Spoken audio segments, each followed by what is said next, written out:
Hello, and thanks for joining me tonight. For anyone stumbling across this later, I'm Alethea Lyons, author of the Seer of York series. Look, you can read it upside down if you want to. And also the Cyberfae novel Legend of the Bard, which was just announced today. So I am here to read a bit of it, and if there's anyone around live, to answer any questions. So first, here's a little bit of an intro to it. So it has been accepted for publication with the fabulous Northodox Press. I'm really excited to be working with them. They work with Northern writers, and I've run into them at quite a few Manchester events over the last few years. And they're really great people, and I'm really excited that Legend is going to be with them. So this book is right down the middle of sci-fi and fantasy. It really depends what you read more, what you classify it as. My husband classifies it as sci-fi with elves and magic. I classify it as fantasy set in a dystopic future. I just call it Cyberfae, that's easiest. So there are a number of themes in this book that are very personal to me. So the folk music running through it is something that's been part of my life since I was young. Will's depression, Legend's fluidity, are both things that are based on real life things for me. I really love having a queer normative world. Gender is up to each individual, and the default sexuality is bi or pan rather than straight. Although if you don't happen to be that, everyone's very polite about it and no one really cares. The overriding theme is also one that is very close to me. The way technology has stunted human potential and the threat from that to both our planet and our capacity for creative thought. And of course, found family sneaks in there as well, as it always does. The setting is very dear to me as well. Legend of the Bard is a second world fantasy, i.e. it's set on a non-Earth world, but it is very heavily based on Manchester. And if you are ever over this way, I will give you the tour of it. It started life as a Mancunian book, in fact, but I changed it to Second World when I realized it was the perfect prequel for another book that I'd written. And then, ironically, this one is coming out first. So I'm going to read the second half of the opening chapter. It's not professionally edited yet, so please bear with me. There may be some changes by the time other people see it when it comes out in print. I'm not reading the whole chapter because it takes about 20 minutes and I will probably run out of breath and you will run out of willingness to listen to me. But prior to this bit, Will, the main character, has been on the tram home after covering a brutal murder for the local paper. And he decides to go for a walk when his randomized music plays a song with alarming similarities to this horrific event. He's wearing various pieces of protective gear and tech, most of which is voice activated. So you will hear a little bit of the tech talking as well. Where the song lines comes up, I will not be singing them. I have recorded singing them. So I may try and play that for you or I may chicken out. We'll see what happens. Quick content warning as well. There is a swear in here and obviously murder comes up. So just a warning in case anyone still has small people around. Let's go. He followed the Northern Link tracks for a while, in lieu of having an actual destination in mind, until the path broadened into an open square dotted with trees and Indrev statues. Will's feet dragged towards a circular building supported by tall colonnades. Built post-Indrev, the library's once white stone had been cleaned of the stain of soot only to succumb to the present-day yellowing smog and greying petrol fumes. Sludgy residue of fallen leaves clung to his overshoes, despite the vibrancy folklore pledged for the last day of winter. Books and almost forgotten childhood memories of the countryside promised leaves of vivid greens, not black blighted patches and ragged holes. At midnight, winter would turn to summer as April rolled into May, but the world would remain just as dead. Stop it. Will shook his head, as though the thoughts might fall out of his ears and cease to plague him. Daddy wanted him to see a professional for depression. and get charged 20 gold hearts for someone to sell me a virtual self-help program advising me to move with the times. Do you wish to suspend normal processing? The chirpy, government-sanctioned voice set Will's teeth on edge. Yes. He bounded up the library stairs 2 at a time, as though he could outrun the smog, outrun the image of a fly crawling over Laney Barnett's clouded eye, outrun life. The external doors slid open automatically, and a canister popped up for his outerwear.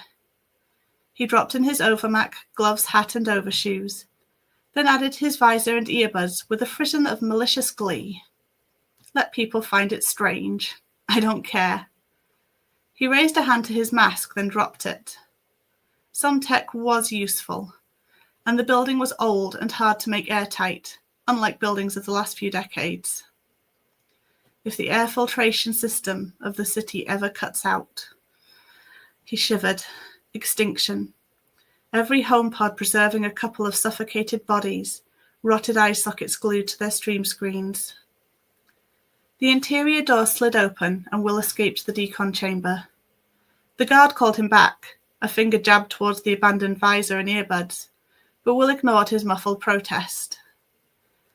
Ahead of him was a room charitably called the History Room.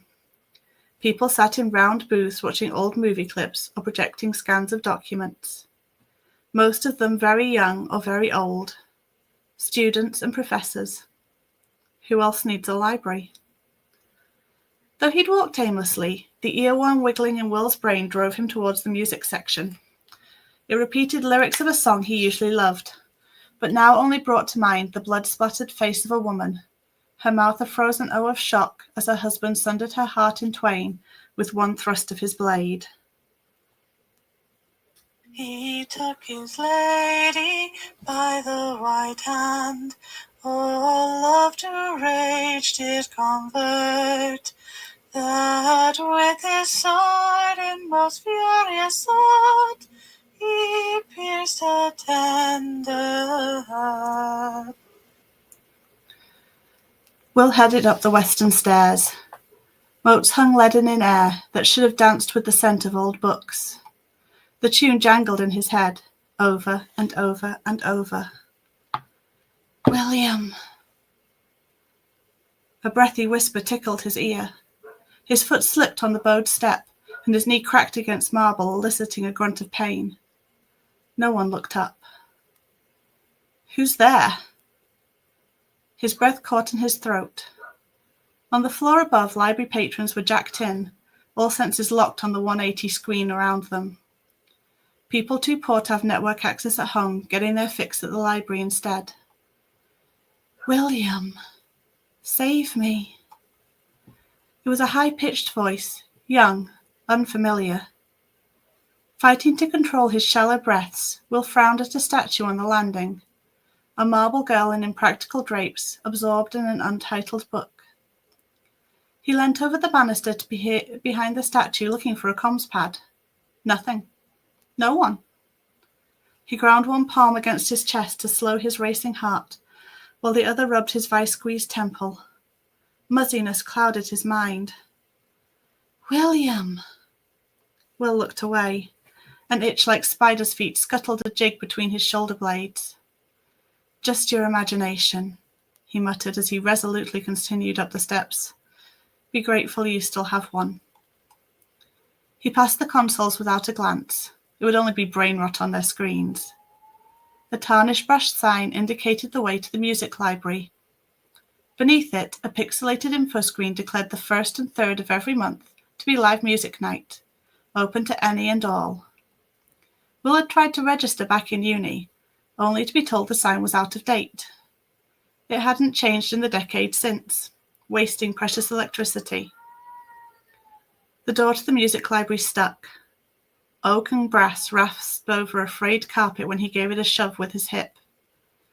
Even in the all but abandoned hall, the sensation of being watched didn't fade. Dust sat in clumps on top of peeling, faded books. The carpet clung to his shoes, desperate for company, tacky where it wasn't worn threadbare. Not a breath disturbed the oppressive silence of dead tomes, forgotten and unloved. That's what's missing. Breath. Life. Will unclipped his mask, glad he'd left the visor and buds downstairs so he didn't get the flashing warning and sirens. His shoulders relaxed and his stomach unknotted as he took a deep breath. Paper, ink, dust, glue, scents riddled with age that washed away the bitterness on the tip of his tongue. This is what a library should be. Multisensory, grounding, real.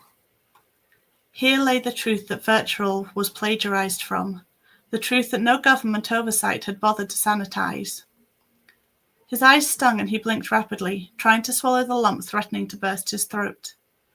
After a day of murder, tech overload, and privileged high-riser bullshit, the library was exactly what he needed.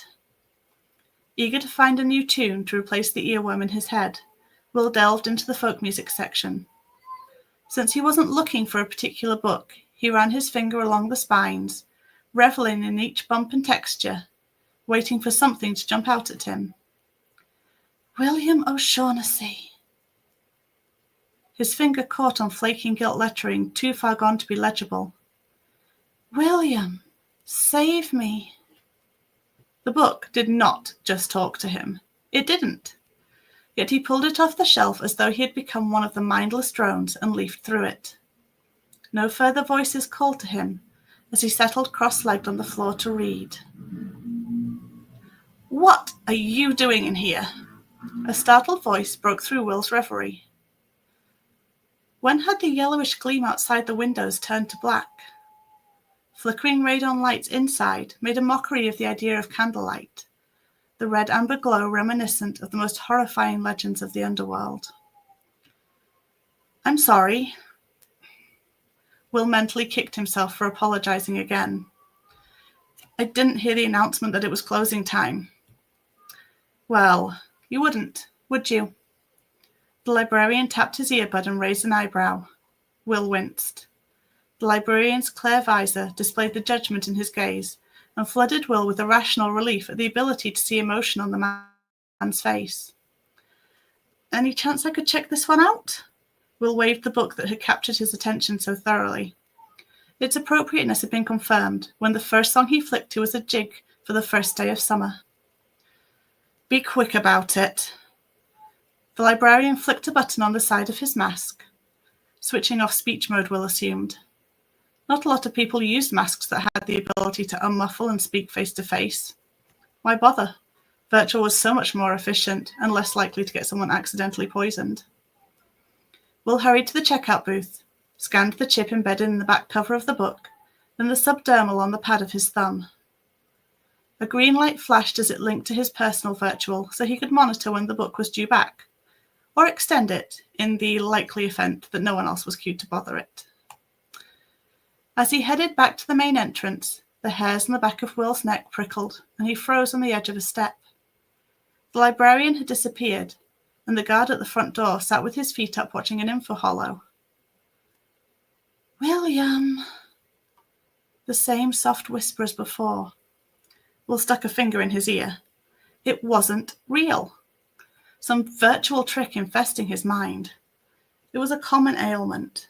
Played silly games too long, and people started seeing gemstones and cartoon figures every time they closed their eyes. He didn't need a doctor. Will stuffed the book in his bag and hurried to the airlock. The guard hit a button summoning the canister with his wearables. He rushed through putting them on, only pausing long enough to make sure his mask was fully secured, then headed out into the gloaming. As he headed south towards home, a chill breeze stirred the air. It alleviated some of the smog and allowed neon streetlights to cast a garish glow. With the breath of wind came one last whisper. William O'Shaughnessy, save me. And there ends the first chapter of Legend of the Bard, which will be brought to you by Northodox Press, June 2026. To add it on Goodreads or for more information, please check out the links that will be put up with this video. And thank you very much for listening.